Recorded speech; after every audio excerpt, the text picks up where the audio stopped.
아멘. 기도합니다.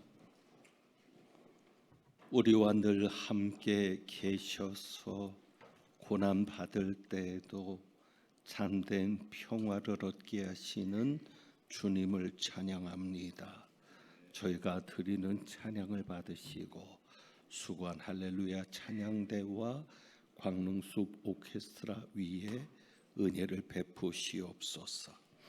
하나님 아버지, 저희 교회는 중보 기도팀이 있어서 교인들을 위하여, 교회를 위하여, 나라와 민족을 위하여 늘 기도로 헌신하는 이들이 있사오니 기억하시고 복을 내려 주옵시며, 그 외에도 여러 가지로 주님 앞에 헌신하는 종들이 있습니다.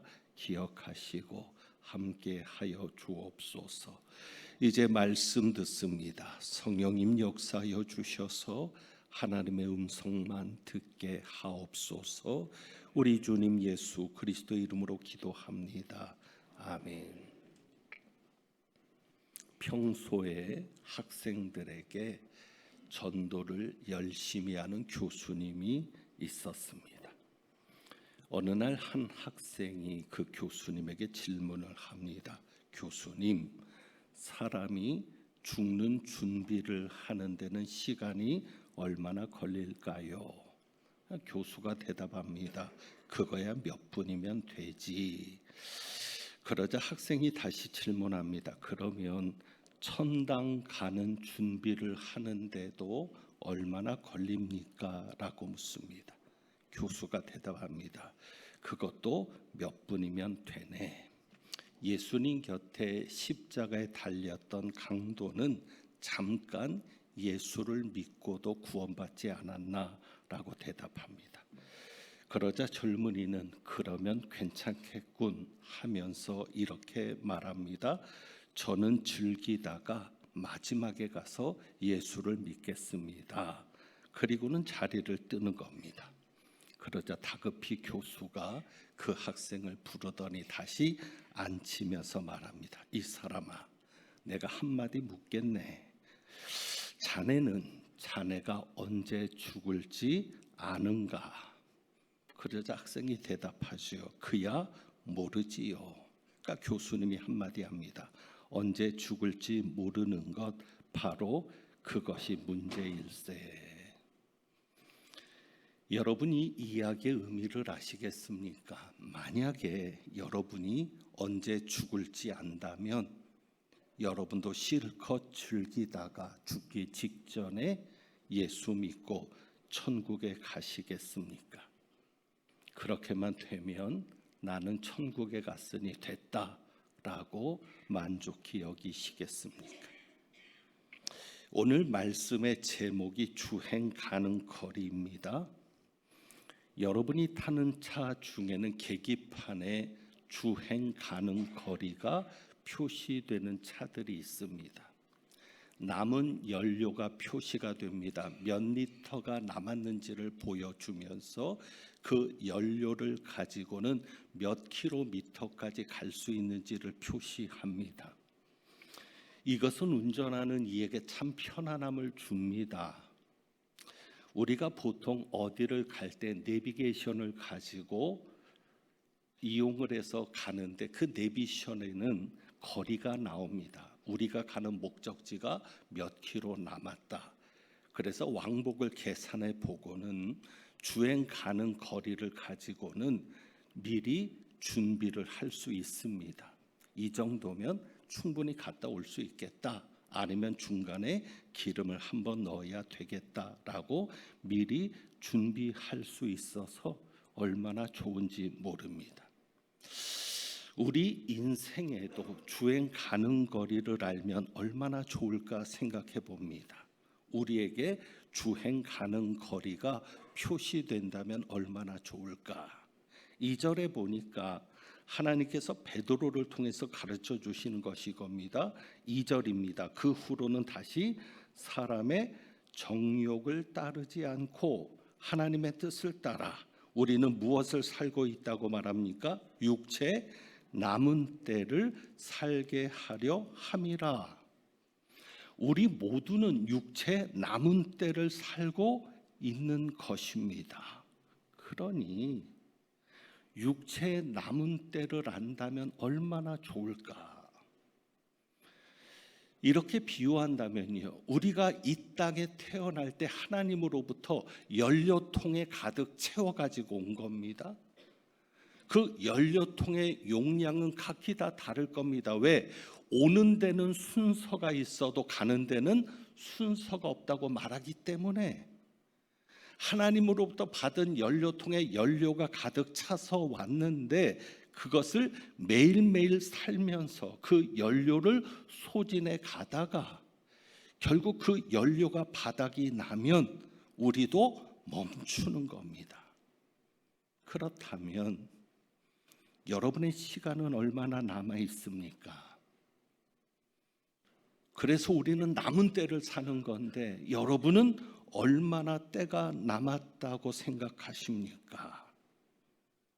그럴 때 남은 날이 표시가 된다면 얼마나 좋겠습니까? 이마에 표시가 된다면 며칠 남았다, 몇 년 남았다, 네 남은 때가 이거다라고 표시가 된다면 세수할 때마다 확인할 수 있을 겁니다. 만약에 이마에 있는 게 보기 흉해서 보이지 않게 한다면 손등이나 손바닥에라도 하나님께서 좀 표시를 해 주시면 우리가 확인할 수 있을 거예요. 그래, 내가 며칠 남았구나. 내 인생이 며칠 남은 때를 내가 살고 있구나. 그러면 여러분 제대로 살아갈 수 있지 않겠습니까? 여러분의 표정이 싹 바뀔 수도 있을지 모르겠는데 일부 때 이 이야기를 했더니 표정도 바뀌고 설교를 하면 이렇게 오는 영적인 도전들이 있거든요. 얼마나 강력한 도전이 오는지 제가 실수를 참 많이 했습니다. 일부 때는. 그래서 부디 일부 영상은 안 보시기를 바랍니다. 오늘은. 그런데 그래도 한번 이야기를 해보려 합니다. 여러분은 재산을 얼마나 가지고 계십니까? 남은 재산이 얼마십니까? 어차피 이 재산은 우리가 천국에 가지고 갈 수도 없습니다. 이 땅에서 다 쓰고 가야 되는데 여러분이 남은 기간 동안 그 재산을 다 쓰고 가실 수 있겠습니까?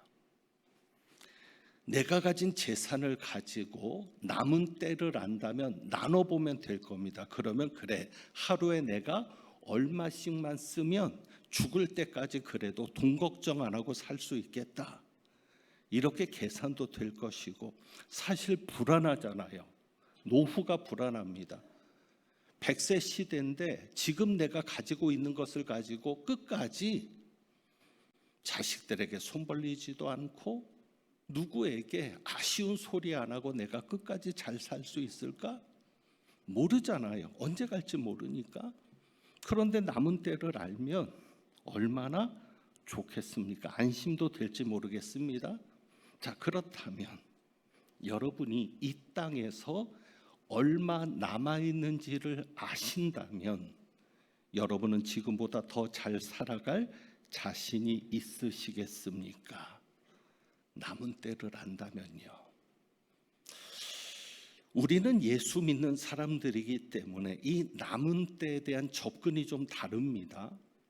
만약에 믿지 않는 자들이 남은 때를 알게 된다면 그들의 삶은 어떻게 달라질까요?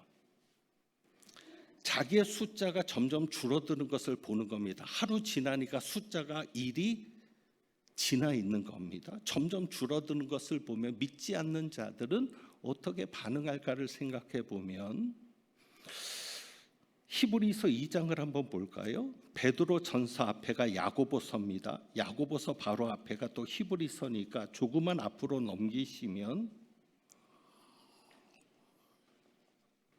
히브리서 2장 14절에 보니까 우리는 혈과 육에 속하였습니다. 그래서 우리는 죽음을 맞게 되죠. 예수님도 우리와 같은 모양으로 혈과 육을 함께 지니셨습니다. 예수님께서 인간으로 오신 이유는 죽음을 통해서, 인간의 죽음을 통해서 죽음의 문제를 해결하셔야 했기 때문입니다. 그래서 예수님이 죽음을 통하여 14절입니다. 죽음의 세력을 잡은 자 곧 마귀를 멸하시려 하신 겁니다. 자, 여기에서 마귀는 어떤 존재라고 말합니까? 죽음의 세력을 잡은 자라고 말합니다. 그러니까 마귀는 죽음의 세력, 사망의 세력을 잡은 자입니다. 그래서 그 죽음의 세력을 가지고 행세를 하는데, 그래서 15절에 보면 15절입니다. 죽기를 무서함으로 한평생 매여 종로로 타는 모든 자들이라고 말합니다. 그러니까 죽음의 세력을 잡은 마귀가 세상 사람들을 자기 종처럼 부리는데, 그래서 우리는 다 마귀의 종, 사탄의 종의 상태에 있었는데, 그 종로로 탈 때, 마귀가 그들을 종으로 삼을 때 인간의 무엇을 가지고 작용합니까? 15절에 무엇을? 죽기를 무서함으로 한평생 매여 종로로 타는 모든 자.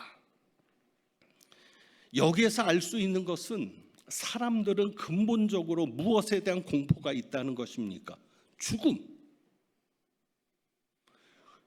누구는 인정하지 않을 거예요. 난 안 그래.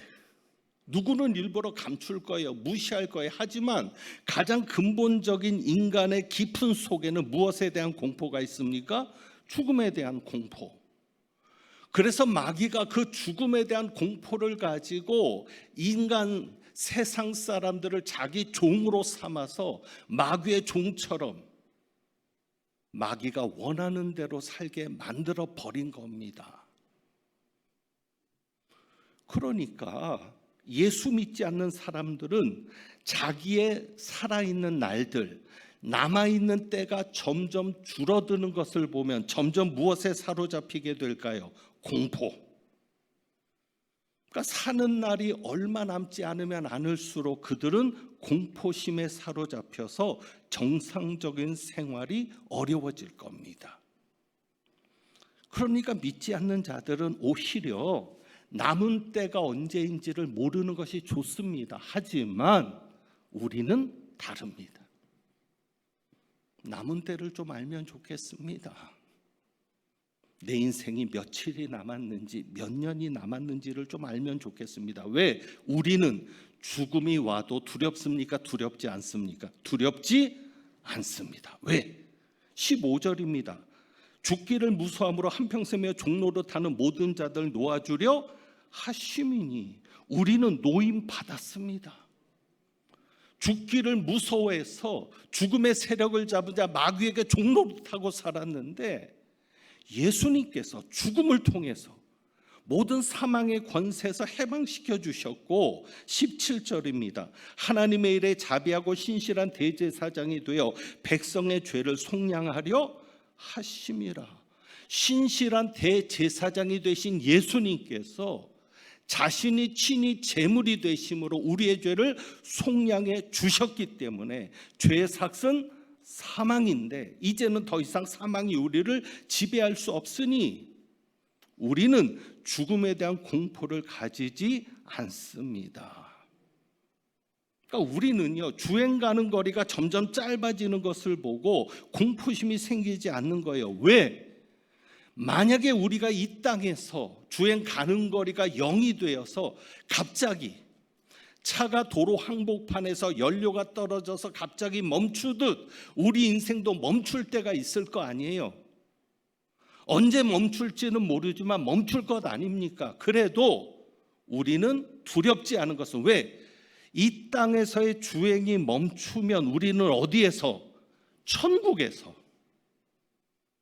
이 땅에서 육신이 멈추지만 우리의 영혼은, 육신을 떠난 우리의 영혼은 천국에서 새로운 주행을 하게 될 겁니다. 그 주행은 영원히 기름이 떨어지지 않는 주행이죠. 그러니까 우리는 죽음이 와도 두렵지 않은 겁니다. 제가 기대하는 바는 이겁니다. 예수님이 비유로 말씀하신 건데 우리도 비유로 얘기할 때 없는 이야기를 비유화하진 않습니다. 어떤 비유를 말씀하시냐면 거짓 나사로를 이야기하실 때 거짓 나사로가 죽었는데 천사들의 손에 받들려서 아브라함의 품에 들어갔다라고 얘기합니다. 저는 이것이 비유이지만 기대하는 것은 내가 죽는 그 순간에 우리 주님이 나에게 천사를 보내실 것이다. 나사로처럼.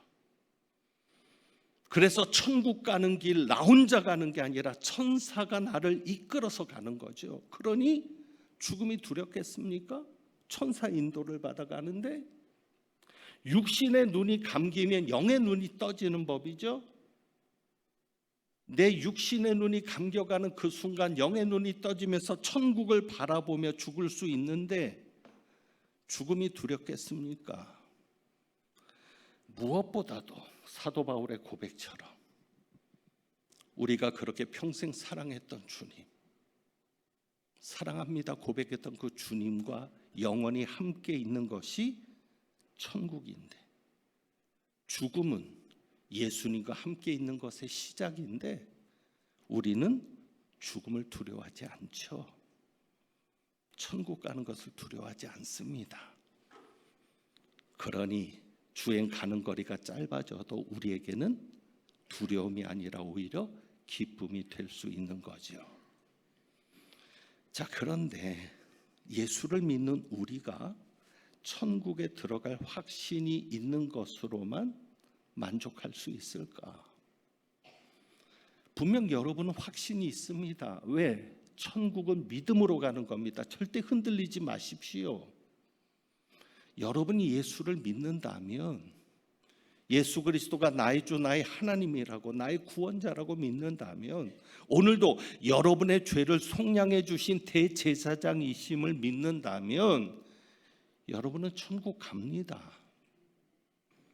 그런데 문제는 이제 내가 천국을 갈 수 있으니 막 살아도 되는 걸까?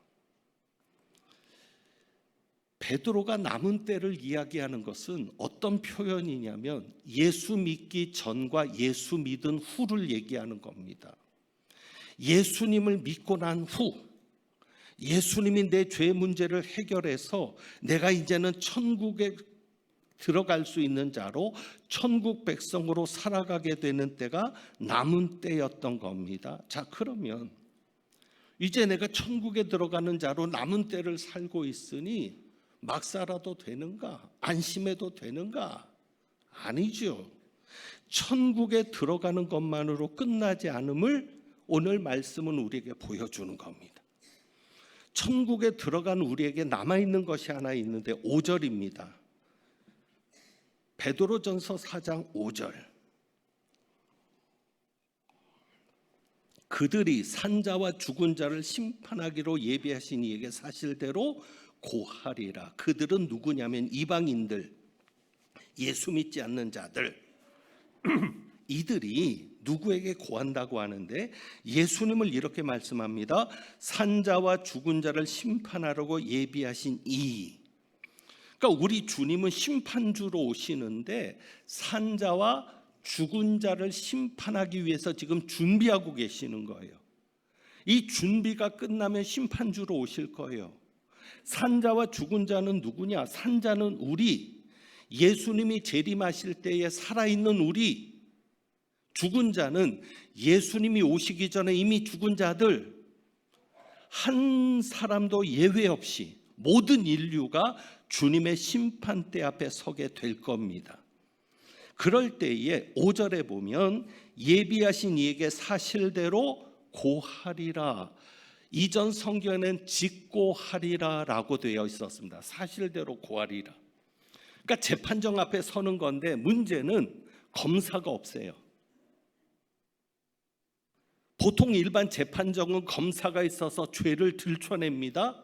그런데 주님이 심판장이신 그 심판대 앞에 설 때는 주님이 우리의 죄를 지적하는 게 아니라 우리가 스스로 자백하는 겁니다. 그러면 자백하는 것으로 끝나느냐? 아니죠. 요한계시록 2장 23절에 보면 예수님께서 두아디라 교회를 책망하시는 말씀이 나오는데 이런 말씀이 기록되어 있습니다. 각 사람의 행위대로 갚아 주리라. 각 사람의 행위대로. 그러니까 남은 때를 어떻게 살았는지를 우리가 이제 고백하게 될 거고요. 주님께서 행한 대로 갚아주시겠다고 말합니다. 우리 하나님은 어떤 하나님이에요? 심은 대로 거두게 하시는 하나님. 그래서 갈라디아서 6장 7절에 바울이 말하죠. 사람이 무엇으로 심든지 그대로 거두리라. 그러면 천국 가는 것만으로 끝나는 게 아니라 예수 믿은 다음에 우리가 이 땅에서 남아있는 때를 어떻게 살아야 되느냐, 그게 심는 겁니다. 좋은 것을 심어야 좋은 것을 천국에서 거두게 될 것 아닙니까? 우리가 예수를 믿고 천국 백성이 되었으니 이제는 천국 백성답게 천국 백성으로 살아갈 수 있기를 원합니다. 그래야 주님 앞에서도 당당하게 여러분의 한 일을 자백할 수 있을 겁니다. 그러면 남은 때를 어떻게 살아야 될까? 오늘 두 가지만 말씀을 드리려 합니다. 1절입니다. 1절, 2절에서 보면 말씀을 통해서 주시는 첫 번째 메시지인데 2절에 우선 2절을 봅니다. 하나님의 뜻을 따라 육체 남은 때를 살게 하려 함이라. 그리스도께서 우리를 위하여 베푸신 모든 은혜의 목적이 이겁니다. 우리가 남은 때를 살아가는 겁니다. 예수를 믿고 난 이후에 육체 남은 때를 사는데 무엇을 따라 살아야 됩니까? 하나님의 뜻을 따라. 그러니까 우리가 육체 남은 때를 살아가고 있는데 어떻게 우리가 살아야 합니까? 하나님의 뜻을 따라 살아야 합니다. 하나님의 뜻을 따라 산다는 것이 뭐냐? 1절입니다. 육체 고난을 받은 자는 죄를 그쳤음이니 그 후로는, 그러니까 하나님의 뜻을 따라 사는 사람은 어떤 삶을 살아요? 죄를 그치는 삶을 살아야 되는 거예요. 죄를 그치는 삶. 그 후로는 하나님의 뜻을 따라 살아야 되는 거예요. 그러니까 죄를 지으면 하나님의 뜻을 분별하기가 어렵고 그 죄 때문에 하나님의 뜻을 따라 분별이 안 되니까 하나님의 뜻을 따라 살 수 없는 겁니다. 죄가 뭐냐? 2절입니다. 그 후로는 다시 사람의 정욕을 따르지 않고, 죄는 뭐요? 사람의 정욕을 따라 사는 것. 하나님의 뜻을 따라 살아야 되는 우리가 무엇을 따라 살면? 사람의 정욕을 따라 살면 그것이 바로 이방인의 뜻을 따라 사는 것이죠. 그것이 3절입니다. 이방인의 뜻을 따라 행한 것은 지나간 때로 족하도다. 그러니까 이방인은 하나님의 백성이 아닌 자들이죠. 하나님의 나라 밖의 사람들. 우리가 그랬었어요. 예수 믿기 전에는 이방인이었어요. 그때는 어떻게 살았어요? 죄를 짓고 살았어요. 무엇대로서? 사람의 정욕을 따라 살았어요.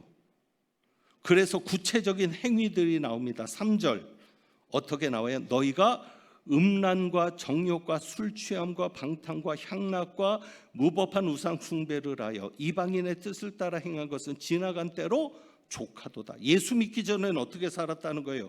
음란, 정욕, 술 취함, 방탕, 향락, 무법한 우상 숭배, 이런 것들을 그쳐야 하는 겁니다. 이제는 이렇게 사는 게 아니라, 예수 믿기 전에는 이렇게 살았을지라도, 교회 나오기 전에는 이렇게 살았을지라도 이제는 천국 백성 되었으니 이제는 남은 시간을 어떻게 하나님의 뜻을 따라 살아야 되는 것이죠. 여러분의 남은 때를 죄 짓는 것으로 보내지 말고 하나님의 뜻을 행하는 것으로 살아갈 수 있기를 원합니다.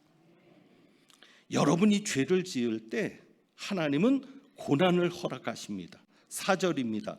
육체 고난을 받은 자는 죄를 그쳤음이니. 그렇게 살아서는 안 되는데, 하나님의 백성이니까, 하나님의 자녀니까 그렇게 죄를 짓고 살면 안 되는데, 죄를 짓고 사는 거예요. 그래서 하나님이 무엇을 통해서?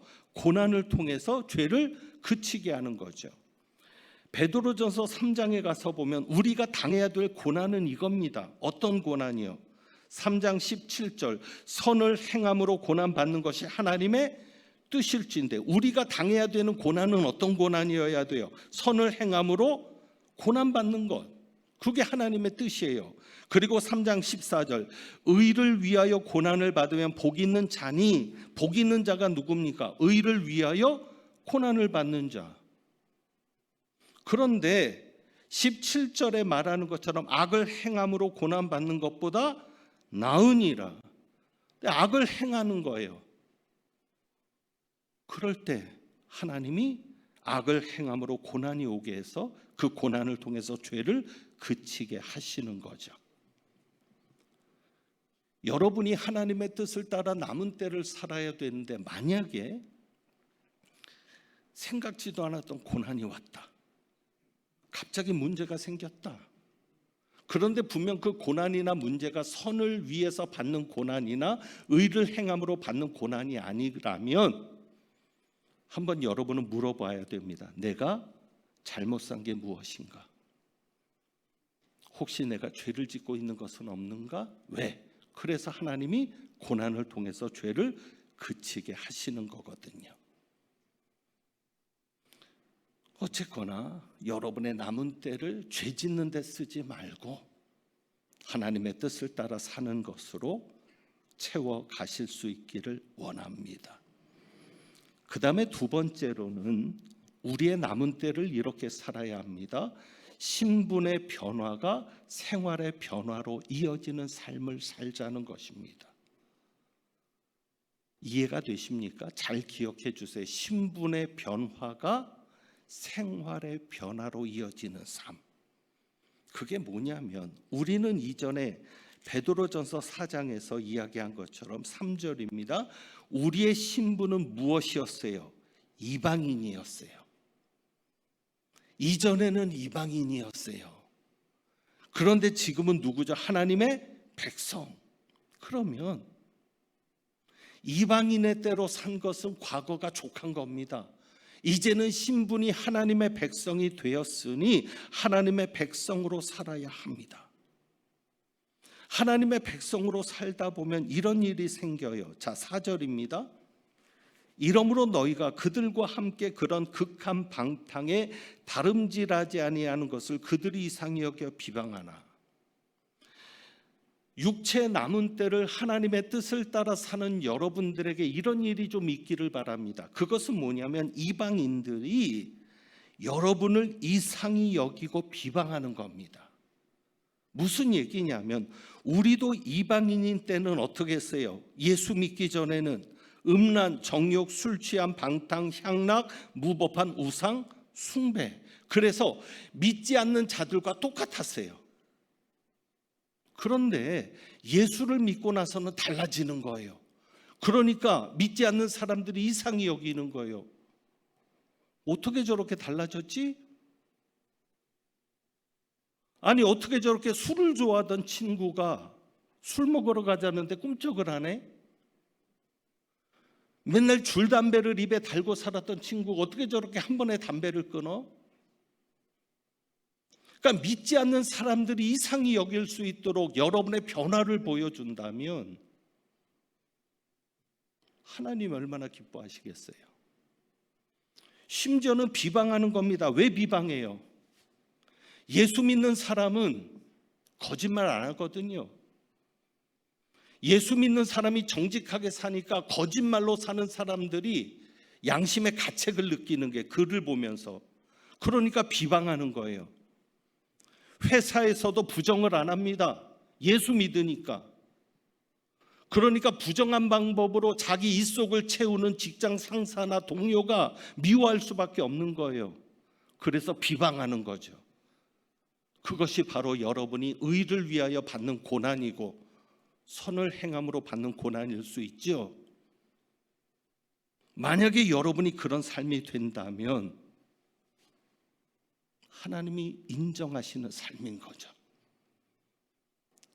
그러니까 여러분의 육체 남은 때를 신분의 변화가 생활의 변화로 이어지는 그런 삶이 되기를 원합니다. 여러분 정말 그래야 되지 않겠어요? 목사가 되었다면 그 다음에는 달라져야 되지 않겠어요? 교회에서 장로가 되었습니다. 그런데 교인일 때하고 똑같이 살면 되겠습니까? 신분의 변화가 있다면? 안수 집사가 되고 권사가 됐어요. 그러면 서리 집사 때하고는 달라야죠. 우리가 언제 천국 갈지 모르겠지만 그 남은 때는 하나님이 우리의 신분을 변화시켜 주신 만큼 그 변화에 맞는 삶을 살아갈 수 있기를 원합니다. 여러분 천국에 들어가니까 나는 죽으면 천국 가니까 그것으로 만족하시겠습니까? 5장 4절에 보면은 5장 4절 그리하면 목자장이 나타나실 때에 시들지 않은 영광의 관을 얻으리라. 분명히 영광의 관을 주시겠다는 약속이 있습니다. 기왕이면 천국 들어가는 것만 말고 머리에 면류관 하나 정도는 쓸 수 있으면 좋지 않겠습니까?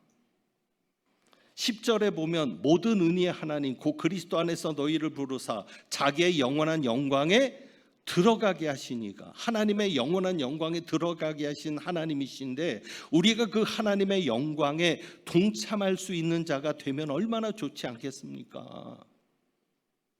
여러분 왜 천국 가는 것만으로 만족하고 상급에는 관심 갖지 않으십니까?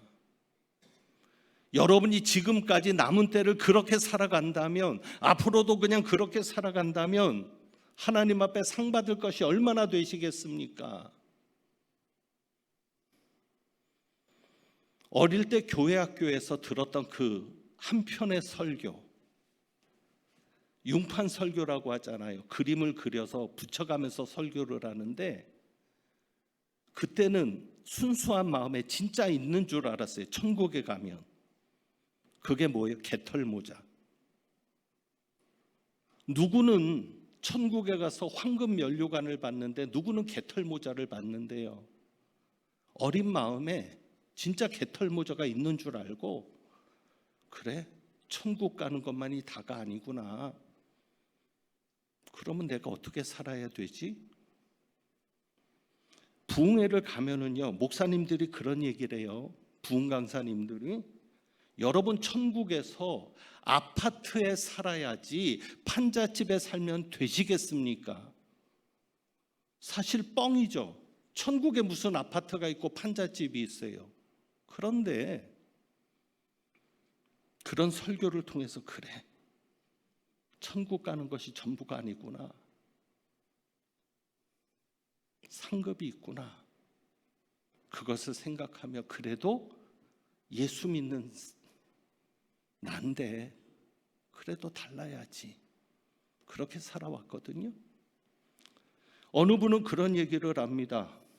천국에는 차별이 없다. 그러면서 여러분이 천국에서 받는 상은 구원이다라고 얘기합니다. 여러분 구원이 상급입니까? 구원은 믿음으로 받습니다. 행위로 받지 않습니다. 만약에 행위로 받았다면 상급이죠. 믿음으로 받았습니다. 심지어는 믿음도 하나님의 선물이라고 합니다. 내가 한 게 아무도 없이 구원을 받은 게 그냥 예수 믿음 때문에, 그러니까 예수님 손 붙잡고 들어가는 거예요. 그럼 상이 아니죠. 상급이라는 것은 내가 행한 것에 따른 보상이죠. 분명히 다르지 않겠습니까? 여러분처럼 주일도 잘 지키고 정말 하나님의 말씀대로 살려고 몸부림치고 하나님을 대적하는 세상 속에서 고통스럽게 그리스도인의 덕을 세우면서 그렇게 살아가려고 애를 쓰는 여러분들이 천국에 가서 똑같은 대접을 받으시면 되겠습니까? 여러분도 여러분의 자녀들이 학교에서 상 받아오면 좋아하잖아요. 우등상이든 개근상이든 모범상이든. 그렇다면 우리도 그 상을 기대할 필요가 있지 않겠습니까? 우리는 분명 남은 때를 살고 있습니다. 어쩌면 다음 주일에 여러분이 저를 못 볼 수도 있습니다. 왜요? 제 남은 날이 5일 정도밖에 안 된다면 다음 주는 저에게 없는 거죠. 어떻게 살아야 할까요? 그래서 오늘 우리가 이 찬양 드려보는 겁니다. 주님 다시 오실 때까지 나는 이 길을 가리라. 좁은 문, 좁은 길. 이렇게 살아가면 좋겠습니다. 좁은 문, 좁은 길, 나의 십자가 지고. 분명 우리가 가는 길 끝에 주님이 계십니다. 나의 가는 이 길 끝에서 나는 주님을 보리라. 주님이 나를 맞아주시는데 기왕이면 기쁨으로 맞아주시면 좋겠고, 기왕이면 예수님 버선발로 좀 뛰어나와 주시면 좋겠어요. 너 왔어가 아니라 알고 왔냐고 좀 그렇게 환대받을 수 있는 그런 삶으로 살다가 주님을 맞았으면 좋겠습니다. 우리 그런 사모하는 마음으로 한번 이 찬양 드려봅니다. 찬송하겠습니다.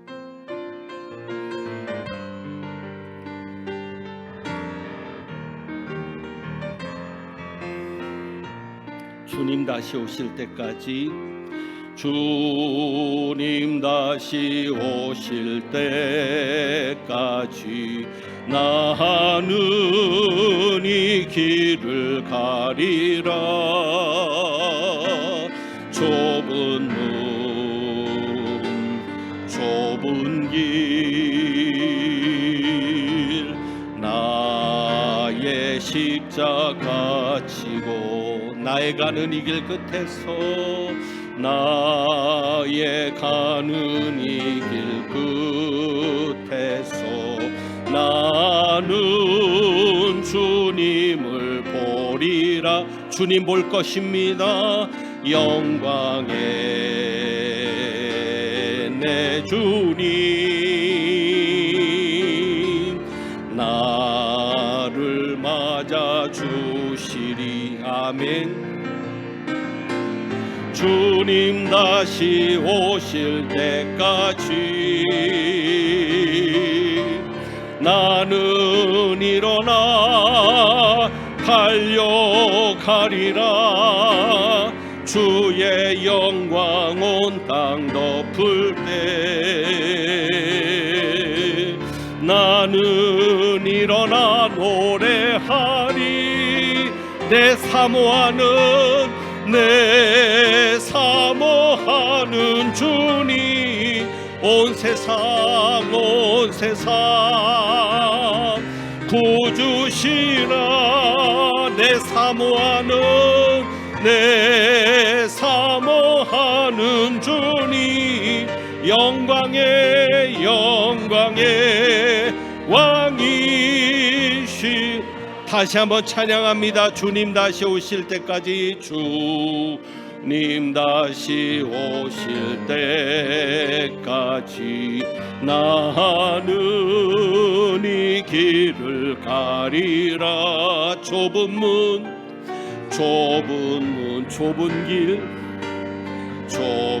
길, 나의 십자가 지고, 나의 십자가 지고 나의 가는 이 길 끝에서, 나의 가는 이 길 끝에서 나는 주님을 보리라.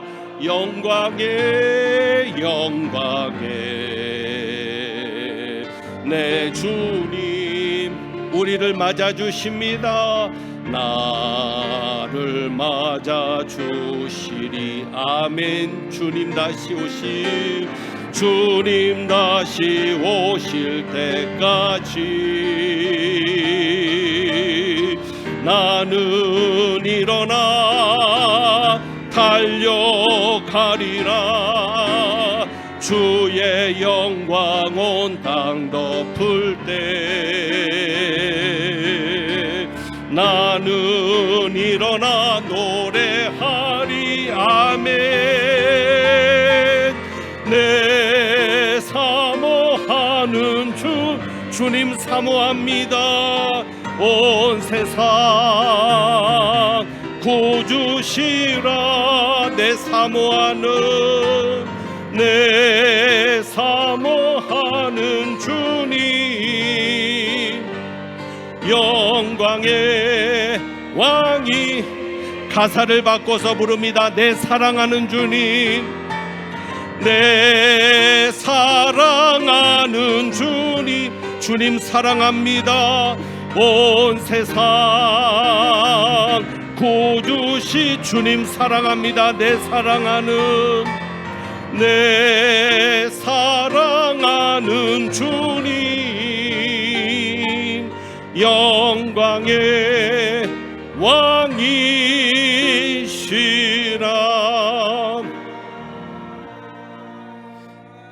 기도합니다.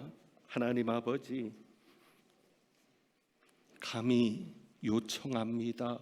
간구합니다. 우리의 남은 때를 알 수는 없지만 주님 우리를 천국으로 부르실 때 적어도 2, 3일 전에 말씀해 주셔서 예수님 맞을 준비를 할 수 있도록 해주시기를 간청합니다. 지금 이 모습 이대로는 주님 앞에 설 자신이 없고 부족한 뿐입니다. 준비하고 난 이후에 주님 만날 수 있게 하시옵소서.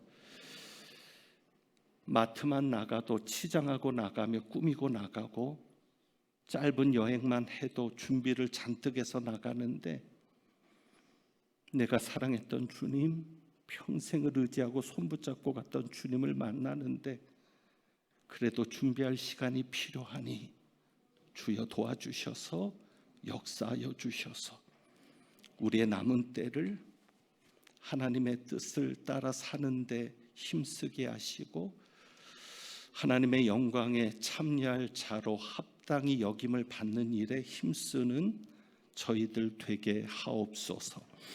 오늘도 주님 앞에 귀한 예물을 드렸습니다. 이 예물 드림은 우리 인생의 주인이 돈이 아니라 아버지 하나님이심을 고백하는 것이요, 우리에게 주신 모든 것이 주님으로부터 온 것임을 고백하는 예물이오니 하나님을 인정하는 귀한 손길들, 가정들, 자녀손들, 일터, 사업장, 모든 생업의 현장까지도 아버지 하나님께서 붙잡으시고 역사하셔서 하나님의 뜻을 이루며 하나님의 영광을 드러내게 하여 주옵소서. 하나님은 내게 복을 주시고 너를 지키시기를 원하며 하나님은 그의 얼굴을 내게 비추사 은혜 베푸시기를 원하며 하나님은 그 얼굴을 내게로 향하여 드사 평강 주시기를 원하노라.